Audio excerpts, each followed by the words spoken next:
And let's get right to this question of supply and demand. What did you find? Is there really a huge excess within parts of the city and a scarcity outside? Well, around the country and to a certain extent around the state, people really are clamoring. You hear about long lines.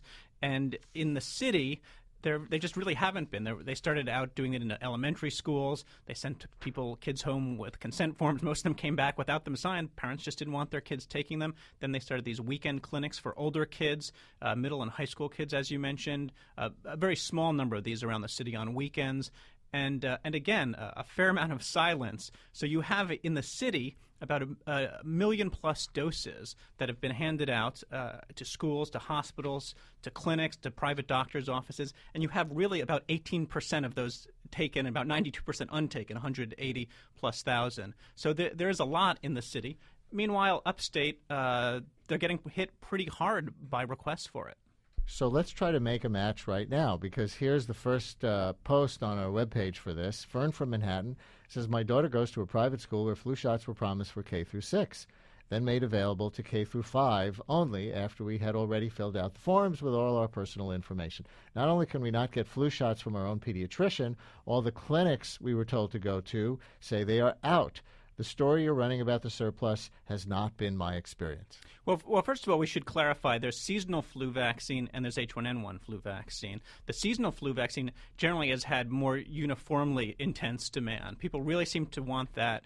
There's been a little bit more skepticism about H1N1, the swine flu vaccine, whether it works, whether it's necessary. So despite all the hoopla in the media for months now about H1N1, more people are showing up to get regular so-called flu shots than H1N1 shots. Seems to be, and there seems to be a more profound shortage. Now, also, the person, I don't know whether it's which vaccine she's seeking, but certainly certain groups, certain neighborhoods, people have different philosophies and inclinations, and there are certainly places within the city where people really are clamoring, but their doctor only got a certain amount.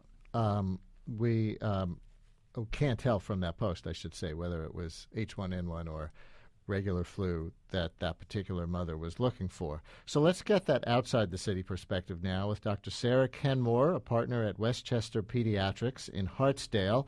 Dr. Kenmore, welcome to the show. Thank you. And have people in Hartsdale been clamoring for a vaccine that they can't get? People in Hartsdale are clamoring for vaccine they can't get. That about says it. We have had intense demand and a lot of back and forth with our patients. We put in an order for approximately, I think it was about 3,200 doses of H1N1. We have, over the last 4 weeks, received 500 doses, 200 of which just came on Monday.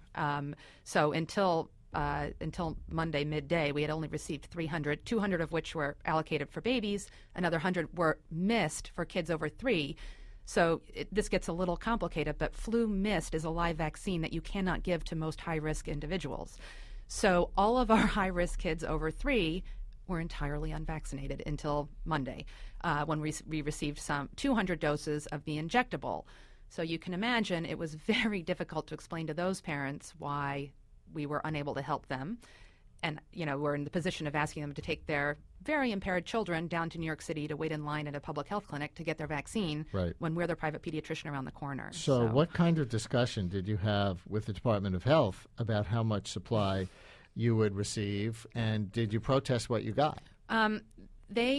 The Department of Health had a 2-step application process, which wasn't very well advertised, actually. I was at the American Academy of Pediatrics meeting in October, and a bunch of us from New York State were comparing notes, and many people in the room did not understand that the first form and order you filled out was not, in fact, your order, that you had to go to a second order to do it. So then once you did that, the Department of Health put out the message, and rightly so. I understand the call volume issue, but it was you get what you get and you don't get upset. It was like kindergarten. That's the mantra. And I respect that, in that they were in a very difficult position. However, as time went on, I was absolutely respectful of that position until time was going on and on and on. And my cerebral palsy kids and seizure kids and these very critically ill kids who are truly at risk with swine flu were not being vaccinated.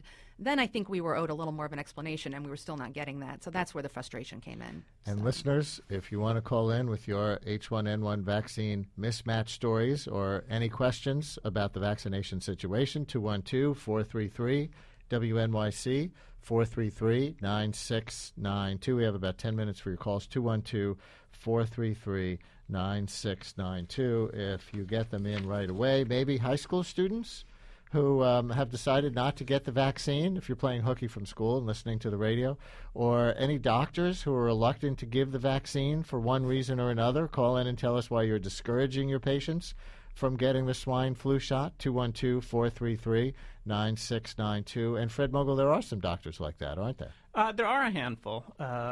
We saw this with caregivers in the state were mandated to get swine flu vaccine, and a lot of them said, no, you can't make us do this, and many of them are declining. And there are doctors who think it's not quite all that there's reason to be skeptical, notwithstanding very strong statements by the Centers for Disease Control, evidence that this is basically another seasonal flu shot. This is manufactured the same way. In fact, it's actually, in many regards, more precise. That the annual seasonal flu shot is based on kind of a projected guess on what's going to be circulating, 6, 8, 10 months down the road. This is a much better match, and it's made the same way. So it's considered largely safe, but there is still skepticism in certain corners of the medical community. And just to review, so everybody knows what category you're in, the list of the people who are highly recommended to take the shot: pregnant women, anyone 4 years through 24 years of age,